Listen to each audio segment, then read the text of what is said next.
Tag me in the Twitter thing. Yes, and we're live. I, Awesome. Good to finally chat face to face, Maya. For those who don't know, Maya from Suriname is running for office in Suriname as a Bitcoiner, as a Bitcoin maxi.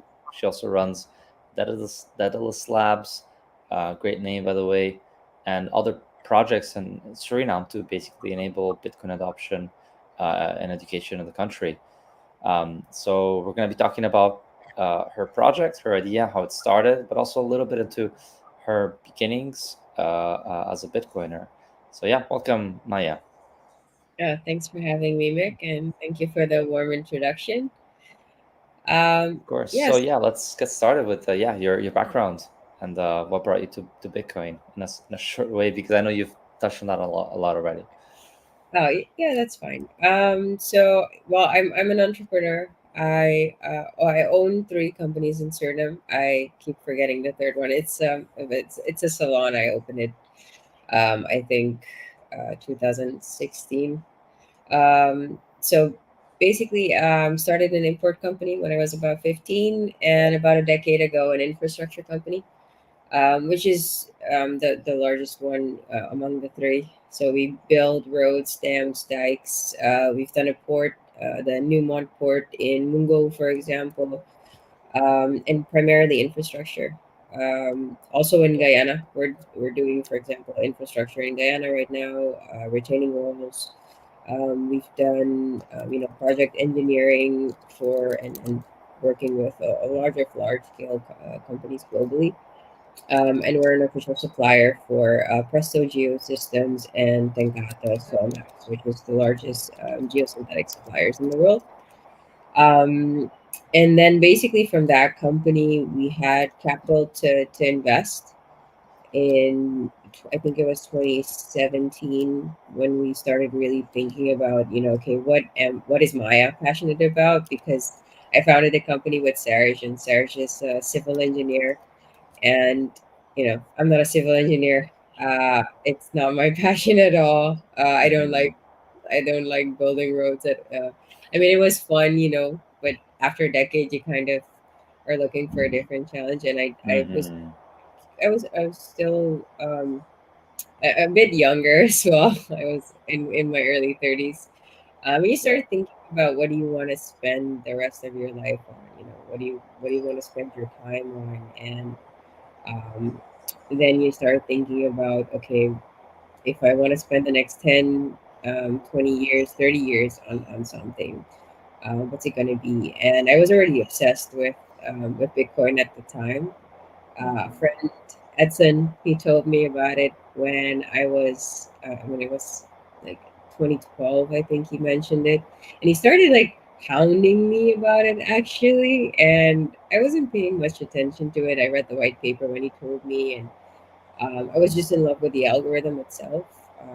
I'd had a love of tech and math since I was a kid, and you see this as the holy grail, as an answer to the basically centralized, complete global financial system that's centralized towards the U.S. capital market, basically Yeah. controlling global capital markets, and especially after the 2008 financial crisis, that just basically made that whole centralization apparent. Yeah. That's when you kind of like, if you knew about 2008, or you read about 2008, and you read about Bitcoin, then you see that this is the answer, this is the solution. But it was still early days, and I was pretty much in survival mode at the time, um, working, trying to build the companies. So I hadn't started Dayless even yet. That was 2015. Um, so I think it was 2014 when WikiLeaks account were frozen. That's when I kind of knew Mm-hmm. for myself, like, okay, so government can't stop this. It's basically you're leaking, government information, and the U.S. can't do anything about it. This is gonna survive. This is gonna Right. scale. And McAulife's law, it's just a matter of time, basically. So Mm-hmm. that's when I Mm-hmm. go, okay, this is serious. Um, I should be paying more attention to this, and that's when I Mm-hmm. started checking. I joined. I don't even remember how I got on there. I think it was Bitcoin Twitter that kind of pointed me towards Whirlpool. I'm not really sure. I don't remember, but it was. I remember. I think 250 people at the time when it Yeah, started, and it was like people like Charlie Shrem. You had Charlie Lee in there.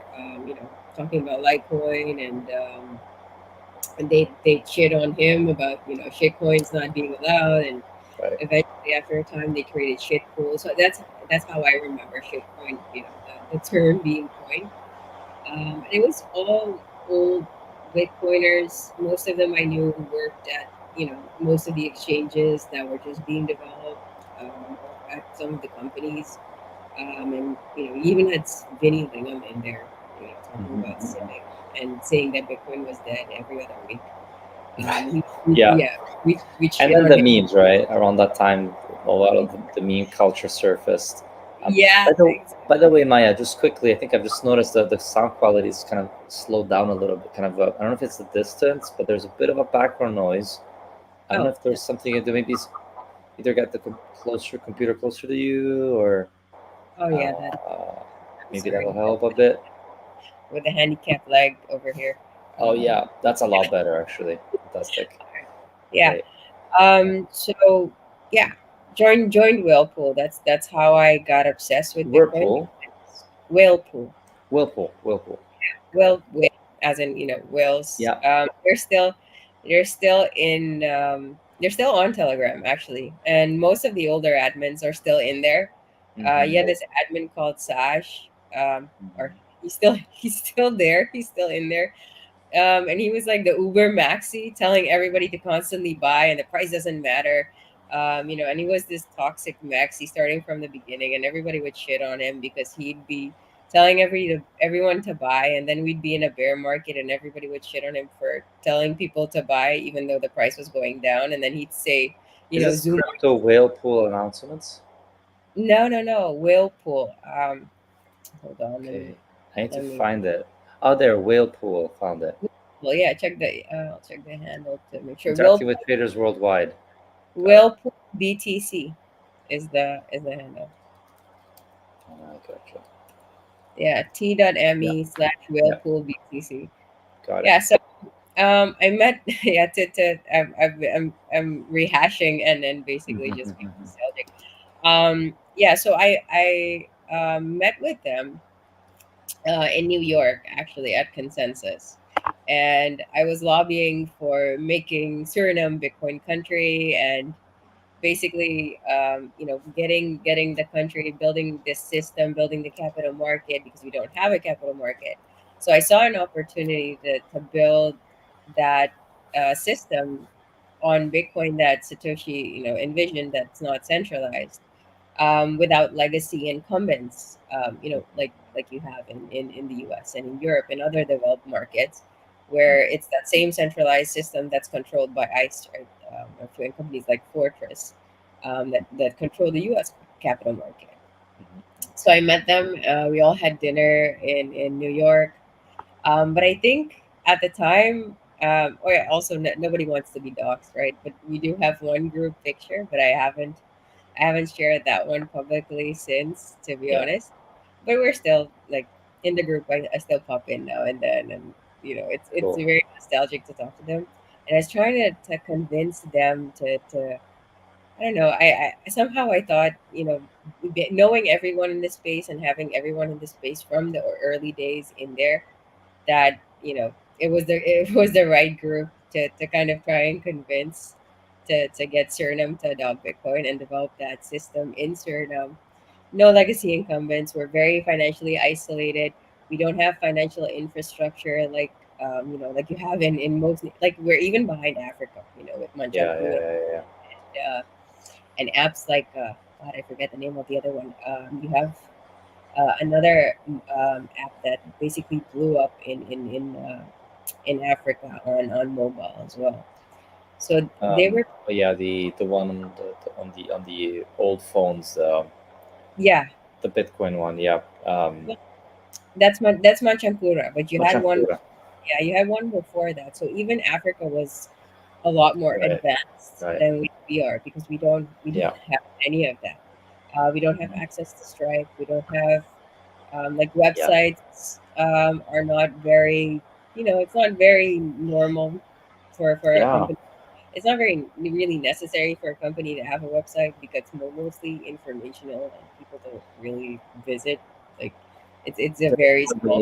There's no reason to. There's no way to transact. There's no money plugged in No, into right. no, you can't really accept online payments. So Yeah. we're very financially isolated. So I saw it as a unique opportunity to develop that capital market basically, and I saw it also because I was obsessed as a kid just about tech industry, Yeah. following the U.S. stocks and U.S. tech stocks, since I was a kid. And Mhm. then being an entrepreneur myself, I saw the struggles of being able to raise capital. Um, Specifically in my second company, that's where I really, really noticed it because we bootstrapped that company and we went from 800K in our first purchase order to 5.8 million pretty rapidly, and needing liquidity to be able to fulfill those purchase orders. At a certain point, we couldn't get it from the banks, and even though it's Newmont, like right, it's the one of the largest gold miners in the world, and even that could not be financed at a reasonable interest rate by the bank.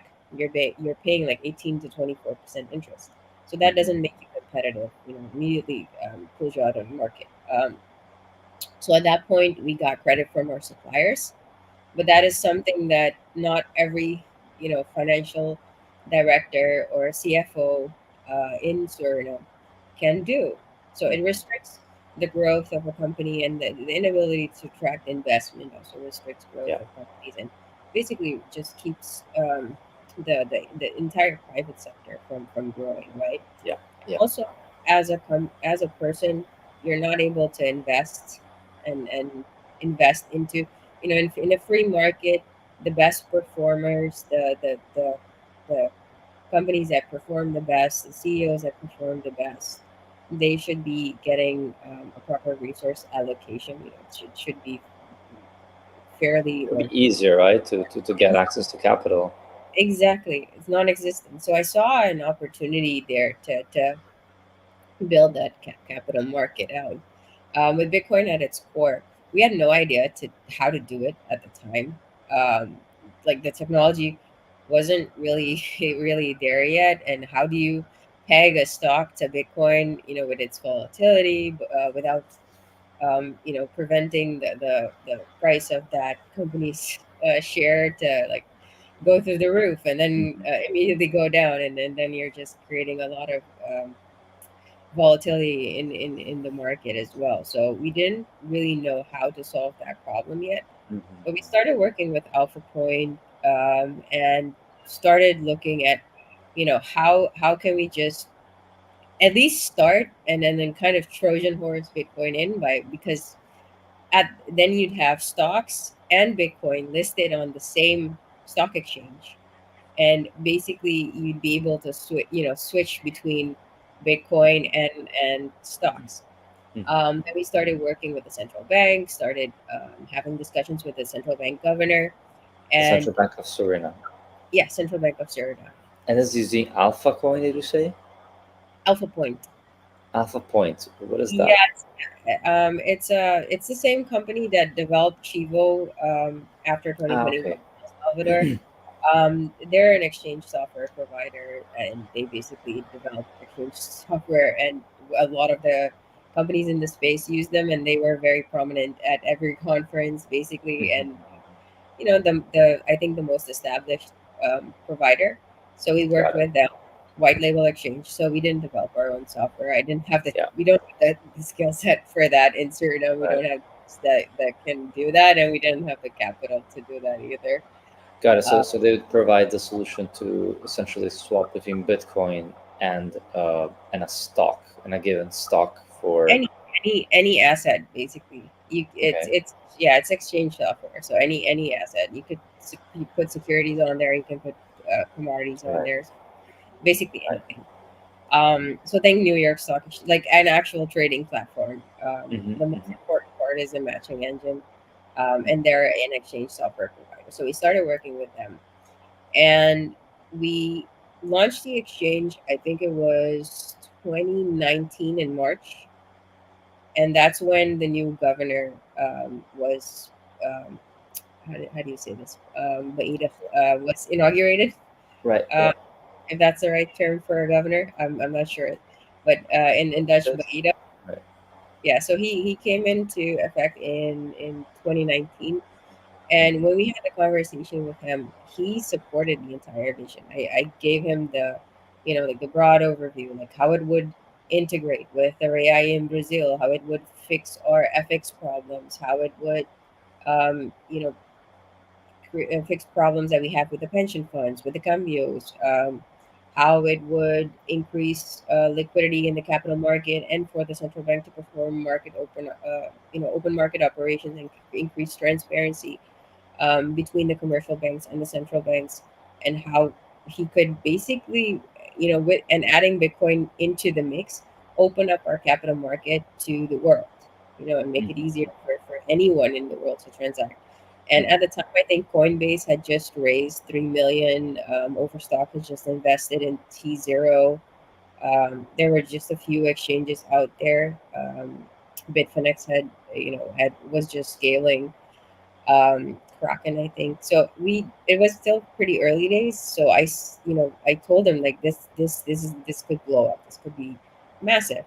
And he actually understood the vision. He had a background as an investment banker, and he respected, I requested that we made our independence as a, developing one of the largest, what's supposed to be one of the largest financial institutions in the country, and that we build it in a way where no one would ever have more than 10% of the stock exchange. So even if any financial institution in the country, or private citizens of the country would buy stocks of the exchange itself, nobody could ever own more than 10% of the institution itself, and a certain percentage had to be owned or sold to the population so that they could own the majority as well. Mm-hmm. So that's how he structured it. He supported it very much, which is why we kind of, we told Alpha Point we don't want to do just a cryptocurrency exchange in the meantime while we wait. We wanna just wait for the first issuance, which was going to be in January 2020. So we were kept working with the central bank. January 2020, we were ready to sign. Headed to the central bank with all the directors. We had been preparing for a year with them, and then he got locked up in a political trial, and then And what was the issuance supposed to be of issuing which tokens? the stats only, they had a bond that they issued, 190 million, a corporate bond to finance, I think it was the purchase of Rosabelle and a overhaul of the refinery, or an expansion of the refinery. So Right. they Right. were 190 million for that, and we were going to do, one of the largest issuances in the country ever. For And basically, natural resources for the refinery. Stats only, no, expanding the refinery. So Okay. the Okay. Okay. Okay. facility Got it. itself. Stats Got only it. is the largest company in the country. Like right Uh, now, for example, they need to raise 1.4 billion, 1.4 billion, to buy into the production agreement for offshore oil. So right. Right. Right. right now we're looking at 2.8 billion in royalties flowing into the country starting 2028. So Right. starting starting next year, will be one of the global players. I'm sorry, I'm a little bit out of breath. I'm still sick. Will be Oh, one you of, sound great. Sorry if I yeah, keep you talking. no worries. That's great. You got it. Yeah. Yeah. So starting next year, will be one of the largest global players in oil, similar to Guyana next door. Right. They're, Right. Right. they're doing double digit GDP growth. the investment into the country is just astonishing. The amount of royalties they've already received from oils is insane. Um, and we'll be doing about the same as Ghana. So if you look again, you can kind of get an idea of Suriname. So Right. Stats was our best bet, and we something that we also worked But a out lot of with. that investment, sorry to interrupt, but a lot of that investment is still having to go through the banks, right? So you to get a like these biggest players are getting probably high interest rate loans from international banks. That's sort of where the the bonds would allow the company people in the company, but even abroad, to purchase these bonds and essentially No, raise capital. no. So when Stats only didn't list it through us, basically we'd open it up to global markets. People would be able to put money on the exchange with Right, Bitcoin, be able to invest into the bond. right, And the whole thing happened in Suriname with the governor, minister of finance fleeing the country. So basically, everything in terms of finance went on hold in Suriname at the right, time. And we had elections in May of the same year. So, election year, new minister of finance needs to be installed, new governor needs to be installed. So everything basically on hold. They did the issuance on the Curacao Stock Exchange, mm, which is an illiquid stock exchange run by two people that basically had like Chinese $500 million companies listed that didn't have any fundamentals. So right, and they had just had the one MDB scandal. So that exchange, we had conversations with the central bank in Curacao as well. We had conversations with Amicorp, with the Curacao Stock Exchange as well, and they didn't pass our due diligence, so we weren't gonna work with them anyway. But it's that's only elected to do the bond issuance through them, right. and basically we were just kind of on hold until the new minister of finance came in, and then we started working with him, to basically get the exchange live. And yeah, that's another long story where he basically ended up, his son-in-law shot his grandson, and then he stepped down, so that also got put on hold. And luckily Yeah, now we launch, you launched now though. we can launch so we can still launch the exchange. We're looking at how to develop it right now. What's the exchange called, by the way? I didn't quite catch it. National Stock and Commodities Exchange, Suriname. Gotcha, Suriname, gotcha. yeah, Suriname National Stock and Commodities Exchange. So we're looking right now actually on how to develop it on Liquid or using Liquid. So Right, the tech is actually there. Liquid is getting a lot of improvements. Blockstream just raised capital for it. We're raising capital to develop the exchange, and I just submitted it actually for open source development. So hopefully that gets launched in the next year, and then we have a national stock exchange based on Liquid. so you built this as a private company, but you're calling it a national stock exchange, meaning that it's almost like a public entity. It's from the naming, it seems. Is that, am I getting it right, or what's the? So our capital market law actually states that a private company has to develop the national stock exchange, Gotcha. and Okay, we're the private, yeah, and we're the or we're the private persons that submitted to develop that national stock exchange. got it. But yeah, and that's just because of our own, I think, lack of self-interest, that we opted for a similar structure as state oil, where it doesn't, like, we don't have the majority of shares. Right. Yeah, yeah, yeah, yeah. You mentioned that. Serge and I, our shares are also capped, so Interesting. nobody can have the majority of shares in Right.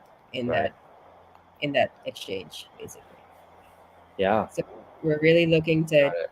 maybe we can even edit the structure so that it's owned more by the people directly with Liquid. That's actually not a bad idea. To Yeah, yeah. I mean, I guess you, if it can be developed by a private company, but it can still be owned by, or the as people, equity given to. the But people. Yeah, right, right. yeah, that's Interesting. actually kind of, yeah. So we're one of the things that I've been lobbying for the last 6 years also, and was part of the plan with the central bank at the time was privatization of most of the country's state-owned companies because they're inefficient. Um, they're burdened by government basically because of corruption. So they're usually run into debt and massively mismanaged. I can't seem to. Oh yeah, massively mismanaged. So most of the state-owned companies run very poorly. So Mm, being able to privatize those and issue those stocks, just imagine, like the mm, the state-owned gold company Grasalco, the state-owned telco Telesur, the state-owned Statsoli, going public on our exchange. So you've all of these companies basically giving investor access to the population and to percentage, and we were going to do a minimal percentage, ranging between 20 to 25% to international investors. So you cap that as well, but basically the entire world would be able to invest into, for example, a telco or a utility company and get that exposure. So mhm, that would allow us to, within a short time frame, to also raise capital to develop the country. um, in the meantime, we have, the offshore oil royalties. So the lookout has become a lot better, actually, mm, in right, terms of, royalties flowing in 2028. So we might do securitization, for example, of those royalties and, sell that on our capital market. We have right, an abundance of gold, the eighth largest gold mine in the world, which we helped build most of the infrastructure for, is in Suriname. And we have a second gold mine that's 80% of the size of that one. So just calculate. And that one needs to be for the people. So we can publicly list that and actually have the shares be owned by, majority by the population. And gold interesting, that's gold that's mined can be held in the country and be, made public on the exchange and made available internationally, and all of that happening on, let's say, liquid, for example, right? right. Yeah, Yeah, so it's interesting. I'm starting to get a better picture of kind of your background. You've got, you're from Suriname. You're passionate about your country, the people. You're also have this finance background, entrepreneur, and see this complete lack of integration of the country and its resources to the yeah, broader financial system.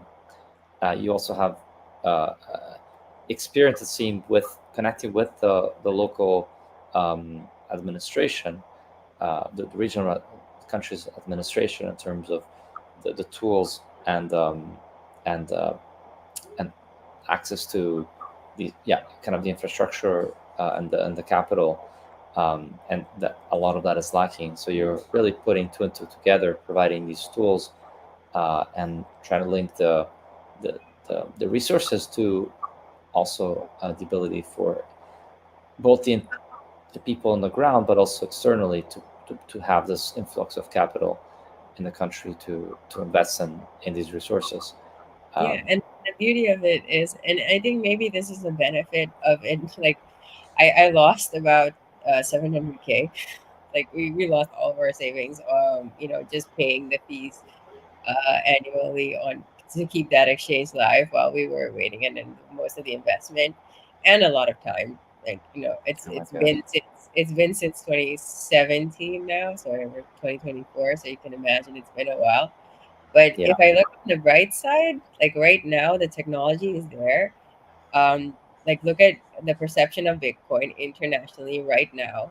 yeah, Um, and just in the past year, like it's overwhelming how much support has come from the community. And right now, I'm not alone, which is amazing.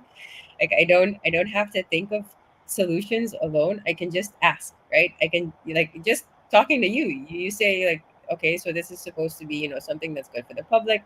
The New York Stock Exchange is privately owned, but it's the largest stock exchange in the world, right? But mm, basically we can have the shares be owned by the majority of, like, the majority by the population and directly, maybe using liquid, for example, Right. or um, if a mint is a better solution. Like I'm not that I've looked at all the layer twos, but I'm not sure which one is technically there right now to be able to do this compliantly and in a way where people don't get like don't lose all of their shares Right. this on a global scale. But I can actually have this conversation with you all the way across the world, and you actually just point that out, and we figure out another way to approach it, right? So um, yeah, I think silver lining. Right now, we're even for the campaign itself and how to actually implement all of this transformation, all of this change. We've reached out to Austrian economists, for example, Philip Bagas. He's leading the charge, and Stefan Rons, former EY in Germany. He's the program Mhm. manager, and we're Mhm. working concept like these out and reaching out to experts all over the world and opening the conversation up globally, right? To be able to actually do this, but do it in a way where it's not centralized, where it's not just my interest or my ideas or how I Yeah. think it needs to be done, but it's actually open to anyone to be able to give input, and Yeah, maybe we that's a very open that source sort of Bitcoiner ethos. I love that. yeah. Um, Awesome. So let's get into the running for the, how did you prefer to I call it, administration? Yeah, well, Yeah. so So yeah. so so why? First of all, why? And also, I want to know what inspired you. Was there a, I don't know, Bukele? Was there a particular movement that you're seeing in the world today, or a particular leader that's like, we can change things through governments? Well, actually, so I've pretty much been like a political activist in the country. Like I've gotten into trouble a lot. I've had to flee the country once, twice already, I think. Um, so I was always advocating for change and advocating against corruption. I think that's because my own father was brutally murdered publicly, and it's like it was in global news, and um, Wow. that was also because of systemic corruption at the largest bank in the country. We call it the Muder Bank, which is kind of like Bank of America in the U.S. It's the Suriname Bank. It's the Suriname bank. Um, so that basically, I don't know, puts this thing in me where I just kind of fight against corruption in Suriname and just corruption in general.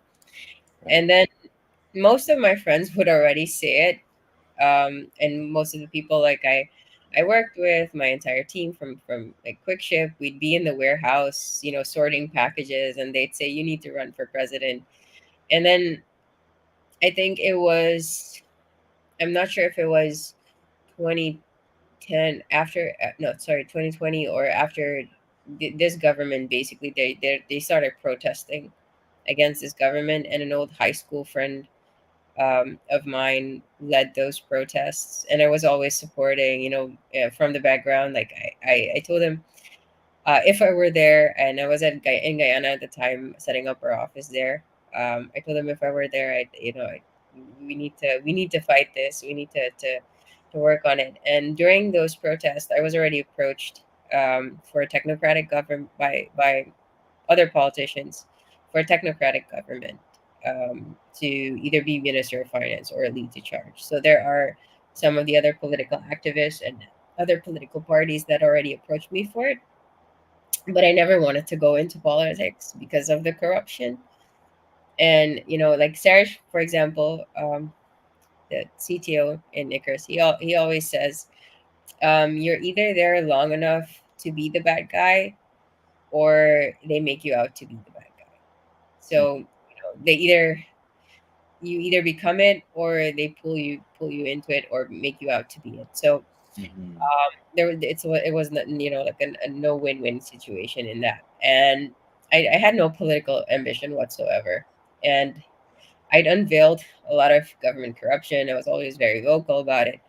um so I just didn't, I don't know, I didn't see a path or a way or a reason for me to join, to be honest. Hmm. And I left the country 2022, and I was going back and forth between Switzerland, living in like going back between Davos and Suriname. And then when I met Samson last year in Bitcoin Miami, I actually went. I was just volunteering, going to the conferences, and just I was wanting to develop lists, wanting to develop the stock exchange, and wanting to develop the Bitcoin real estate investment trust, wanting to get rid of mortgages, basically.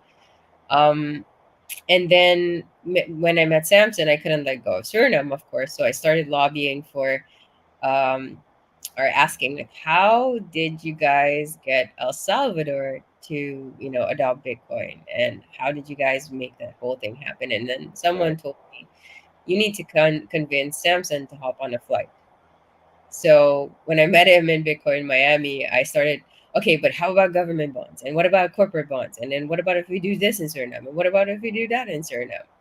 And then I started working with them and connecting them to our current government, Minister of Foreign Affairs, the Minister of Finance, connected them to the central bank deputy governor. With the governor, they had meetings with the Minister of Finance, central bank governor, and the Minister of Foreign Affairs, meetings with Statsoli, meetings with all the large financial institutions in the country, and the banking commission. Basically, just connecting them to, I thought, whoever would be interesting, in terms of energy, in terms of mining, in terms of bonds, and in financial infrastructure. And then it was kind of hard to figure out when Samson could meet our president. I had to make both of their schedules match, Hmm. and I knew that the president would be in the country on November 25th, happens to be my birthday, but it's Independence Day in Suriname. So I knew he has to be in Suriname for Independence Day. So I told Samson, you have to be in Suriname on Independence Day, and I will get you in front of the president. Um, and then we planned it out basically for them to come in November last year. And I flew back a little bit before, I think a week or two before, and we had all the meetings. I think I packed his entire schedule, all day, every day, meeting That's a lot everyone. of people. Yeah, meeting all of them in person as well. Yeah. So it was back to back to back, and it was it was actually shortly after, because we in the meeting with the president was very adamant about wanting to be like Bukele and wanting to be a global leader in Mm. innovation, Mm. and he was positive. We don't need to make Bitcoin legal tender. It doesn't need to go past Parliament. There's no new laws that need to be created. It's just an executive order that has to be passed by Right. the Foreign Exchange Commission. And Samson had already, made proposals at the central bank. He had already given the proposal to the president as well. So that could have been done in a day. And the president said it was going to happen. Mm. And the Minister of Foreign Affairs was lobbying for it hard as well. And everything seemed, like it was going to happen really fast. Wow. But the president has an advisor that I had worked with previously as well. Also, for the stock exchange, he had attracted me into e-government, on the e-gov board, and this advisor, um, he wanted 50% of the fees of the exchange, which is why I stepped down from eGov. And then he basically, started, yeah, we call it dwarsboom in Dutch. He would work against, developing the stock exchange basically. Right. And I had a bad feeling about him because he's very corrupt. He's done a lot of, he has a track record of corruption. He's been, like, his company has been investigated by the Dutch government for corruption as well. So Right. I had a bad feeling. And then he texted me after Samson left, after I had follow up conversations with bank CEOs and Parliament. He texted me and he goes, "Yeah, I've been mining Bitcoin since 2021 at Suralco, and Suralco is like one of the main sites in Suriname. Alcoa was one of the largest companies in Suriname, and it's they're responsible for the hydro dam. So he was Right. mining." Bitcoin since 2021 at the Siralco site. And he goes, I don't want too much attention to be focused on my mining operation. So I'm not sure if this Bitcoin thing is a good idea. And I'm like, are you serious? Are you seriously going to prevent, the development, foreign capital and investment flowing in, innovative companies coming into the country because of your own, um, yeah, your own agenda and your own That's benefit? crazy. And he literally answers me. He's like, "Yeah, but if I help Samson, what is Samson gonna do for me?" And I'm like, "This is not about Samson. Samson doesn't care." And he's like, "What? If you either adopt it or you're not. Samson's gonna say, 'Have fun staying poor,' you know."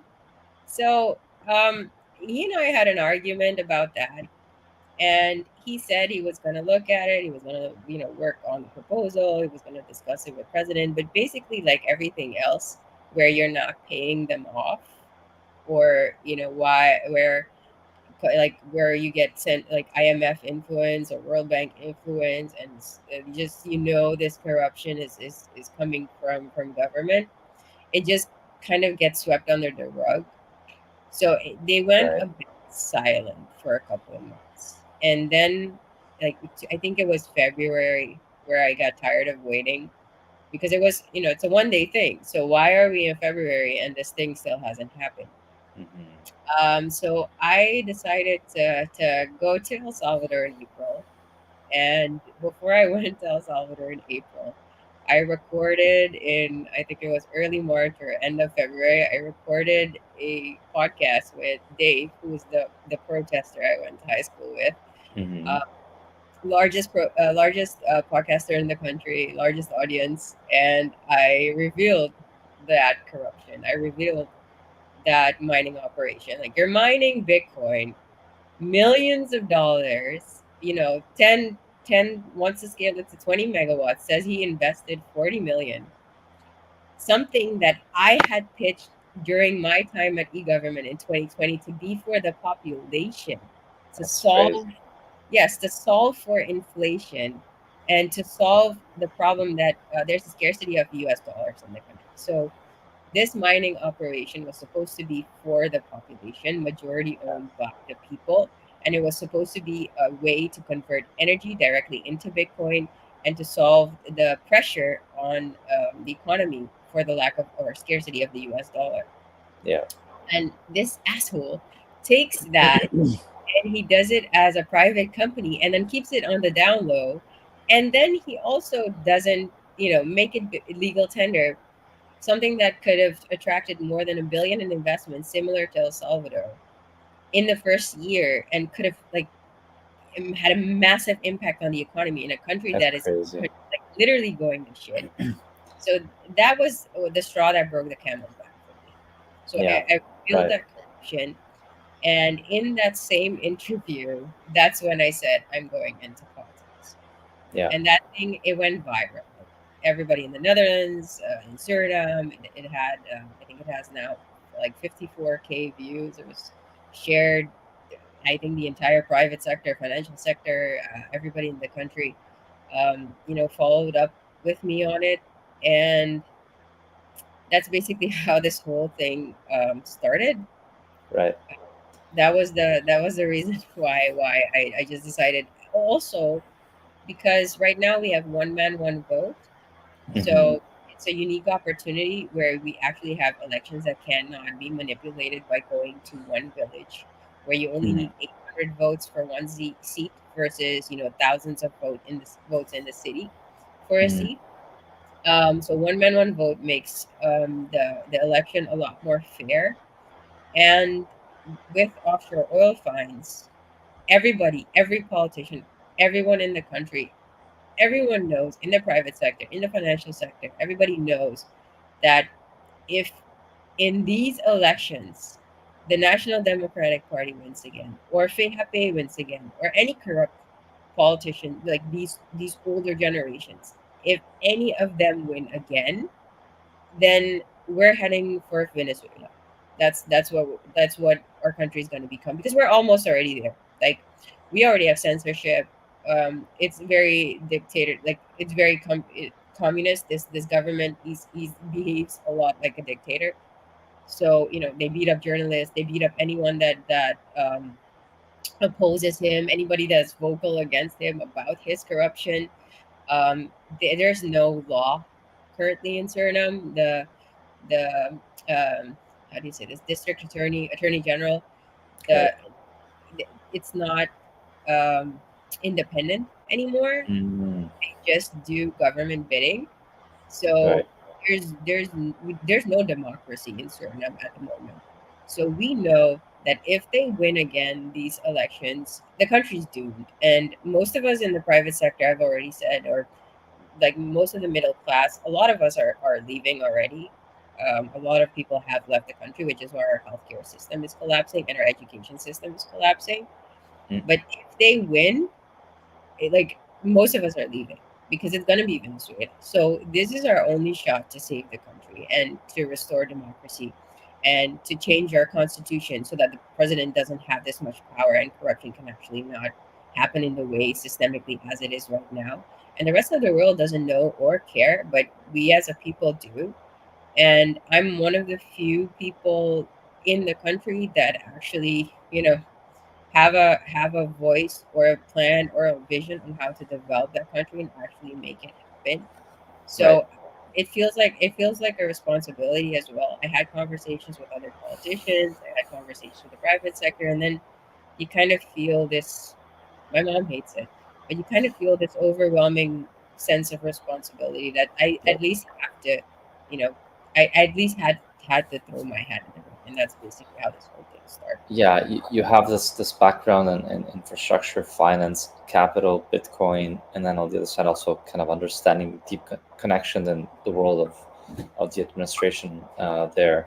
And so I'm sure it's like, yeah, at this point it's I mean, if you get so close to making a Bitcoin legal tender and enabling influx of so much money, and then one single idiot, And one yeah, single individual gets in the way like that, and nothing happens.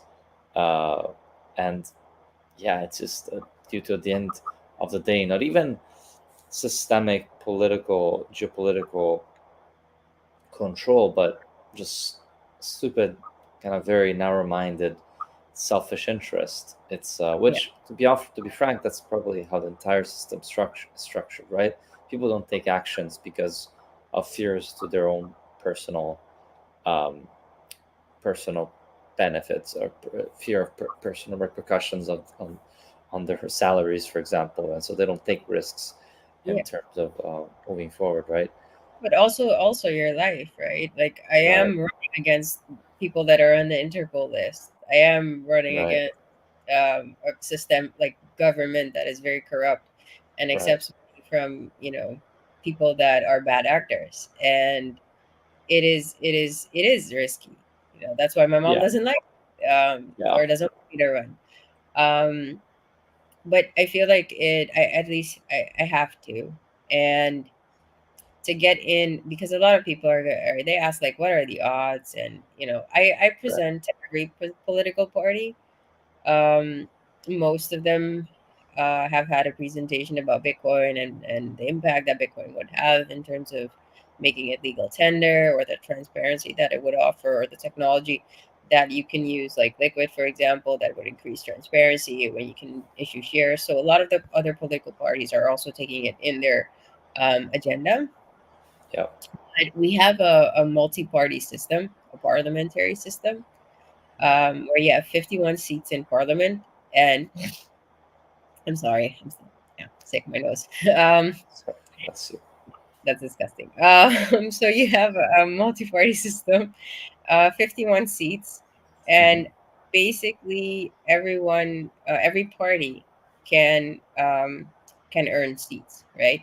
And if you look Hmm. at previous elections, for example, the party that I'm a part of, the National Party of Suriname, they have produced several presidents already in the history of the country, for example. And um, you vote on a person, right? So everybody has 51 candidates, and of those 51 candidates, you need 5,800 votes for one seat.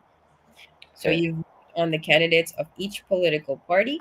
And then let's say, for example, in Paramaribo, it's by district as well. So let's say in, but it's now in Exactly. one vote, so that makes it equally weighted. But let's say I, for example, in Paramaribo, I have 20,000 votes, right? That gets me, well, 21,000, Four. 20, hmm? Would that be 5,000, four? Yes. yeah, 24,000, 5,800 times four, or approximately 24,000. That would get me about four seats, Right. right? A little over four seats. So that gets me four seats in parliament just as a person. Right. And then the rest of the party, everybody that's been voted on, you tally those seats, and you need 18 seats at least to be able to have an influence on who becomes president. So 18 seats is the crucial um, threshold to be able Hmm. to determine who the president will be. But you need 26 majority, and in parliament, you always have to form a coalition to get Right. those 26 seats, Yeah. and then you need um, three thirds, three fourths, sorry, three fourths majority to, needs to agree with the candidate to elect the president. Gotcha. So usually, they form a coalition, 26 seats in total. So two, three parties work together. Those form the coalition, Mm. and the other parties end up in the opposition. And Gotcha. then they put forward, among the people that have put themselves forward as candidates of the party. They select one, and that becomes the candidate that they push forward. So it Right. all depends on how we perform over the next 6 months, how I perform over the next 6 months, whether people like me or don't like me, whether people want the change that I'm lobbying for or they don't want it, how much exposure, media exposure I get as well, and how they like me on the party's platform, talking about this publicly. And basically, regardless of whether I end up being president or not, even if I have one seat, that means I can push all these policies in parliament anyway, right? Yeah. Yeah. The party by itself is estimated to get at least 6 to 8 seats. So we have 6 to 8 seats in parliament. So we'll be pushing these policies anyway. Yeah. So if people are waiting for me to win to be president, it doesn't matter. Yeah. If you can come help now, because whether I win or not doesn't really matter. We're going to push these policies anyway. Yeah. We're going Yeah. to push Bitcoin as It's legal tender. about having influence and also be able to educate the rest of the members. And Exactly, and it's about educating the population more than it is, about educating the politicians, because parliamentary members are just representatives of the population. So if the majority of the population wants something, if they all sign a petition, for example, and I go to, like, if they do that now, if they hmm all sign a, not all, but if I yeah. think there's a threshold that you need of signatures, and I bring that to parliament tomorrow, then the government has to do it anyway. So it Yeah. it Yeah. it really is about educating the Right. population on what Right. this change can mean for Yeah. them, and Yeah. teaching them about Bitcoin especially.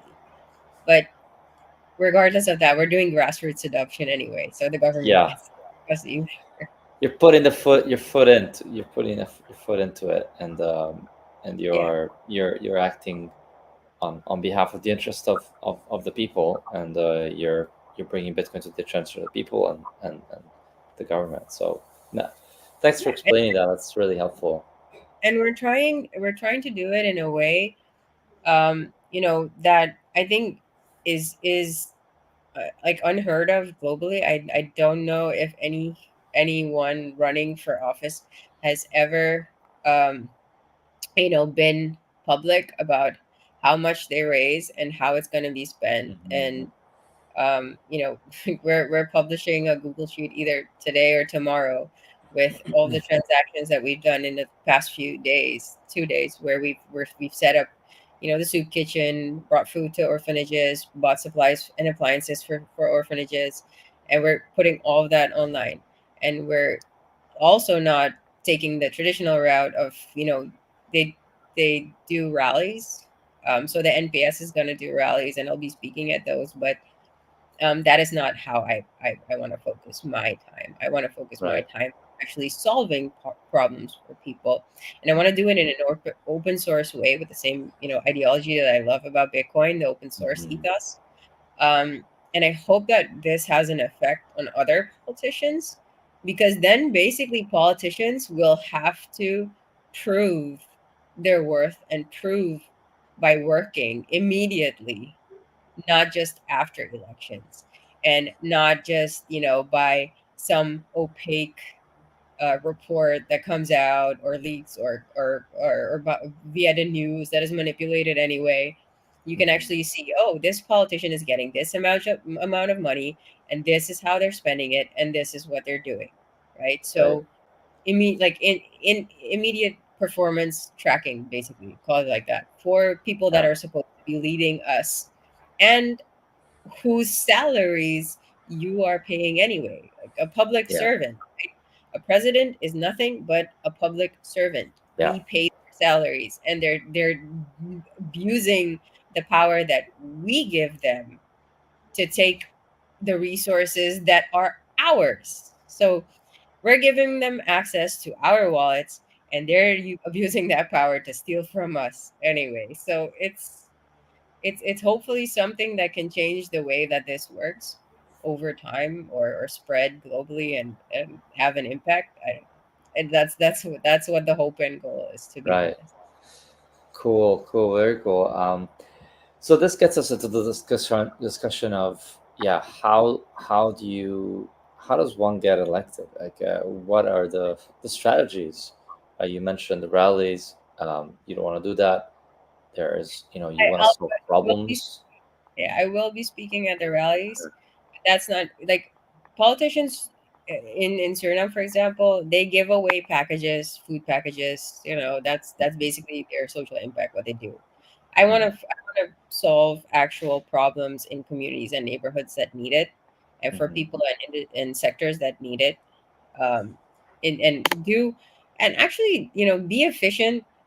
Do with resource allocation, instead of just wasting it on just a random budget and just doing Right. doing stuff. Right. um we need to market it as well. I mean, I need a lot more capital than 44K to actually Yeah. have a shot. We need to raise about 2.5 to 3 million to actually have Yeah. a real shot for the party. And in total, we're getting Yeah. private sector support. More people are coming in. More people from the industry are also deciding to throw their hat in the ring and actually support this, or supporting social impact projects, and all of that has a cumulative effect, right? Even if Yeah. you're just supporting a social impact, even if you're just supporting education, even if you're just supporting, um, you know, education of Bitcoin in the media, for example, that also helps what we're doing. So any type of support, if it's monetary or not, or if it goes through us or not, if it has an effect. So the chances with like that amount of capital are 80 to 90%. That's how high it actually is. And we don't need billions of dollars like in the US. We actually need a very reasonable amount. Yeah. Small country, small footprint, doesn't take a lot of capital to actually Yeah. reach the people. And with an actual plan, you know, they're already looking for an alternative. They're already tired of corruption. That's the thing. Right? Like, Yeah. people are tired everywhere of voting for the same guy that gives them just inflation and steals their resources. So the question is, how do we educate people where they are? They have to know that you exist, right? They have to know that you are looking, what your ideas are. So what are you thinking in terms of reaching the broader population? Well, our country lives on Facebook. I Mm. know about 5 people that are on Twitter in Suriname. So Yeah, everybody, exactly. How do you go yeah, beyond the Bitcoiner crowd, right? yeah. But basically, everyone in Suriname is on Facebook. So social media, we have a social media strategy. We have a media strategy. I know most of the media companies, or the families that own them, or the companies, the owners. Like I Hmm. know almost everyone in the private sector. Hmm. And because I've been so vocal about corruption, because I've, you know, done so much in terms of trying to develop the capital market, and um, my knowledge of financial and capital market instruments, and capital markets in general, I do get um, any amount of stage time that that I request in Suriname. So that's pretty easily done. We do need to push some, push the message out there a lot more. That starts, like the really heavy push starts in January. Hmm. um, so we're gearing up right now, scaling things up, and we'll be scaling things up, heading into January. But starting January, we really need to push, and we need to push hard. Right. Um, and we need to push, especially against the NDP, because the NDP has already said that they want to bring our former dictator back into politics. So it's literally our democracy on the line here. So Uh, we really need to start pushing in January. right, right, right. Oh, So, I'm fundraising now. sorry, I missed that. I'm fundraising like, now next month. Yeah, That yeah. Now the focus is fundraising. Yeah, makes a lot Yeah. of sense. And I was looking at, there was a really good documentary a few months, years back on Cambridge Analytica. I think it was on Netflix. Um, a lot of it's probably fake anyway. But the interesting thing that I did find was that in the terms of the election campaign, the one that got Boris Johnson in power, there was this guy called Cummings, and he used this really interesting way of, obviously in a very very different type of election, but the way that the fundraising and the funds allocation happened was really interesting in that the funds, like 80% of all the funds were used in the last 2 3 days, right? So Yes. you start testing what works, right, throughout the election, and spending funds here and there and here and there, but then most of the funds are spent on that time when you need maximum impact, which is right before. I found that really interesting. Yeah, so I can imagine that you're going to be testing performance and engagement, on how you spend on, like how your ad spending is going, Yeah, um, and then basically focus it on the, yeah, what the works. the last possible. But I mean, in the meantime, we do need to create more Yeah, awareness, educate, totally, totally. create more exposure, and then it is gonna run down to that last week or two. Yep, yep, yep, yep. So, wow, fascinating. Yeah, so this is a really, really fascinating experiment for Bitcoiners, right? So, how would you basically, I don't know, like, what would you say to another Bitcoiner who's maybe an entrepreneur, maybe he is in government, who's living in any other country in the world, you know, Brazil or Nicaragua or you know Papua New Guinea, you name it, and wants to, and is a Bitcoiner. He understands the key principles that of inflation and what central banking does and what um, uh, the problem of the Cantillon effect and all these different things. So how what would you advise him or her in terms of like what should be the first steps, or to move in this direction, um, and yeah, how can they make a difference in their own countries? Well, I would say grassroots. Grassroots Yeah, is, you need to reach the people, and that's where it's also the most important. And grassroots adoption is a lot better than top down, of course, but you need to either also be very well connected, have, like a track record in the country, have a vision for how to develop the country, and fix most of the problems that the country has, um, or find the person that has and orange pill them, completely, because they have to be. it to the core as well. You don't want a Sam Bankman-Fried, fake philanthropist in charge, or a fake altruist in charge.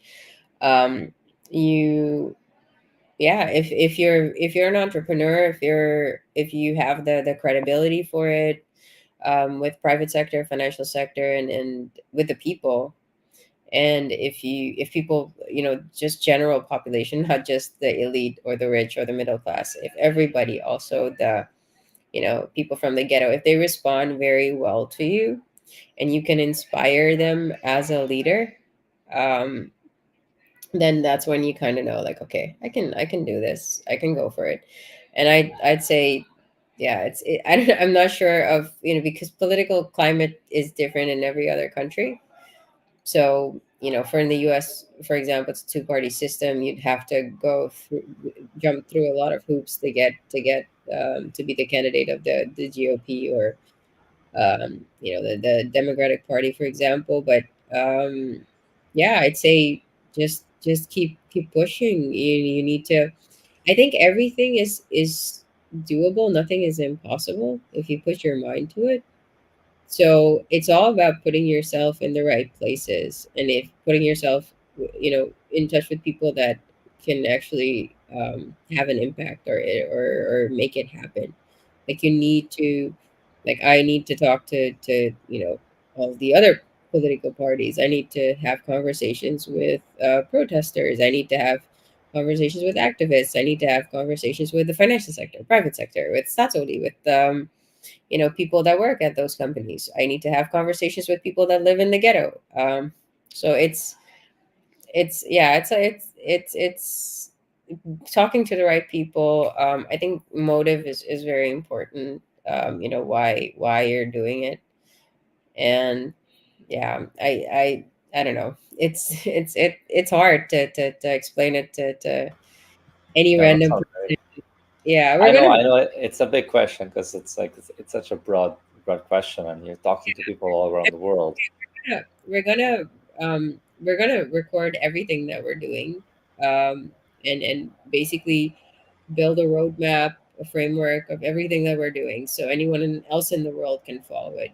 Similar to Bitcoin Policy UK, for example, we'll be Yeah, sharing how we do what we're doing, and yeah. So that's fascinating. So because it yeah. has to do with and the blueprint is so critical. If you think about Mhm. infrastructure, you probably wrote a really set blueprint. Okay, to, to, to do this infrastructure stuff, you should be done this and this and this. And it's a very engineering way of doing it.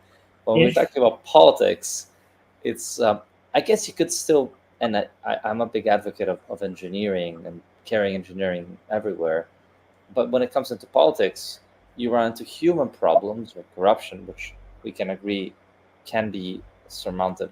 But then there is political theory and economic theory, Mhm. and there are debates on all sorts of approaches where obviously the market is the key engine for growth, but there are aspects where, okay, but who are you selling these assets to, all right? Um, and yeah, I think there are still questions that arise there in terms of, sure, if you have a blueprint, then what blueprints are you using from an economic theory, political theory perspective? What's your take on that? Yeah, well, that's why we pulled in Austrian economists. That's the blueprint Yeah, that I believe most in. Free market dynamics, as much freedom and less government as possible. So minimizing government, scaling down the amount of ministries, getting rid of the central bank, or at least, the central bank can, for example, be a protector of the people. It doesn't have to control, money. You know, can prevent Ponzi schemes in the country, or alert the yeah, people to Ponzi schemes, and things like that. But it doesn't have to be a financial institution that determines the value of our money, or controls our money, or how it flows, for example. right. Um, but we'll be working on this framework with, people, experts from all over the globe, and all of this will be shared, so anyone can see how it will be implemented, give their comments on it, and then basically see how we implemented it as well, and then you know, you still, you, if you're in a different country, it's culturally different, the political climate is different, the economy is different, a lot of dynamics, moving parts will be different, but you can extrapolate from what we've done, similar to Right. how I'm looking at El Salvador, like, hey, if Bukele can lock up 80,000 people, I can kill corruption in Suriname. I can lock up corrupt politicians and not be murdered, hopefully. So, there's hope. And I think this can be a beacon of hope for, how massive change can actually be done in the country. Because we're small, we're agile, it's a small population, small, physical footprint. So we can move a lot faster than El Salvador, um, in certain areas, and El Salvador doesn't need to change certain areas. So Hmm. it's a different situation. I know it'll be different in other places around the world as well, but you can kind of extrapolate from both or from Argentina. Look at what's happening there or what's going to happen there, and take that and implement it into your country. We're taking a lot, from Switzerland, for example. How the Swiss federalism works. Because I don't believe that I need to be president. To be honest, I like the idea of there being a team that doesn't really rule, or you're not very much aware of. Like, I don't know who's in charge of Switzerland. To be honest, like, Hmm. if I need to imagine a face, I imagine, the mayor of Lugano, for example. His face pops up. But leadership in Switzerland is not very, like, on the top of my mind as it is as prominent in the U.S. So Right. I prefer our Constitution, diminish power, a lot of power that the president has and that the vice president has, and then move more towards a Swiss federal monarchy, to be honest. Gotcha. Gotcha. Um, Yeah. cool. Like fascinating stuff, and the power of a blueprint is cannot be understated because that's how we can create viral phenomena. That's how we can create replicable and literally viral viral action. So um, if you think about it, it's a horrible example, but and you know, obviously, I'm not saying this as a communist. I am not a communist, but the Communist Manifesto is a manifesto. Is Yeah. here's how you do it, right? Yeah. We will not.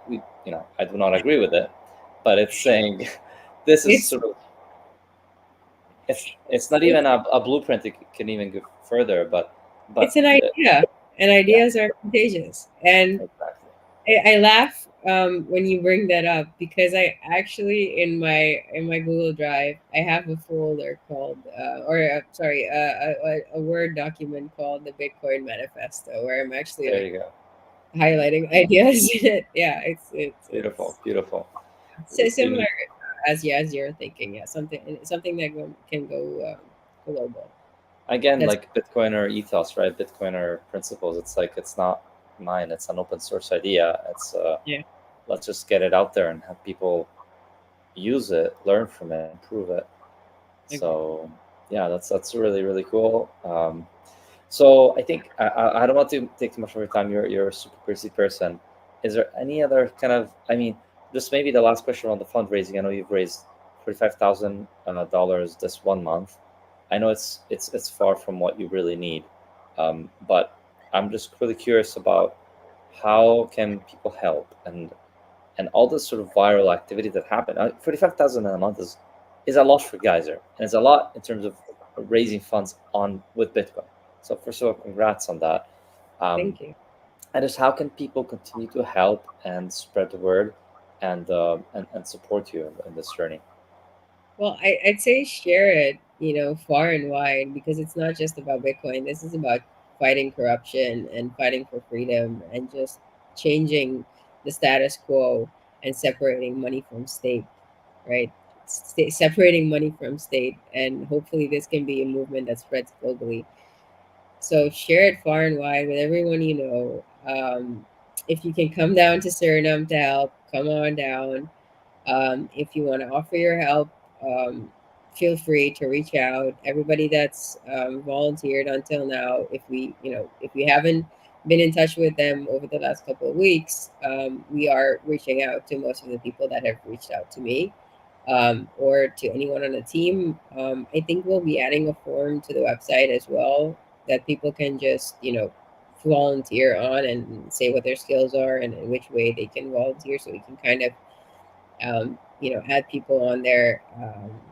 And I'm open to suggestions and ideas as well on how to manage that, and get, everyone globally be able to add more value to what we're doing here. um, but come down. I mean, it's 6 months. If you have a shitty fiat job, quit it. Come down and help us.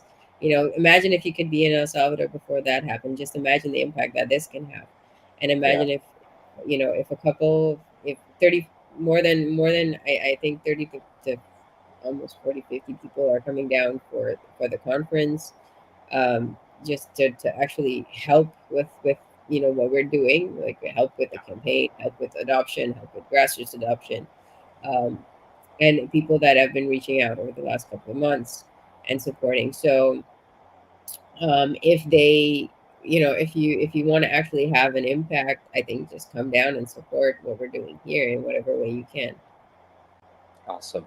And the final thing, do you have like a place on Telegram, on Discord, or somewhere where people can can sort of get updates as well? And obviously, Geyser, you can produce get updates on Geyser, but a place where people can chat and feel part of the of the project. On Bitcoin Suriname, actually. So we have a Awesome. Bitcoin Suriname Telegram group.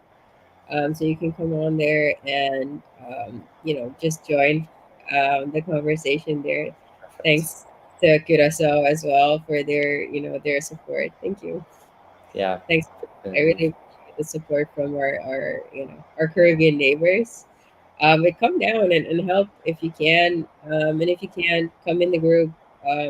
Just whatever you however you want to volunteer, just offer it up, and we'll, especially now leading into January, we'll start actually, building out a broader team that can help support.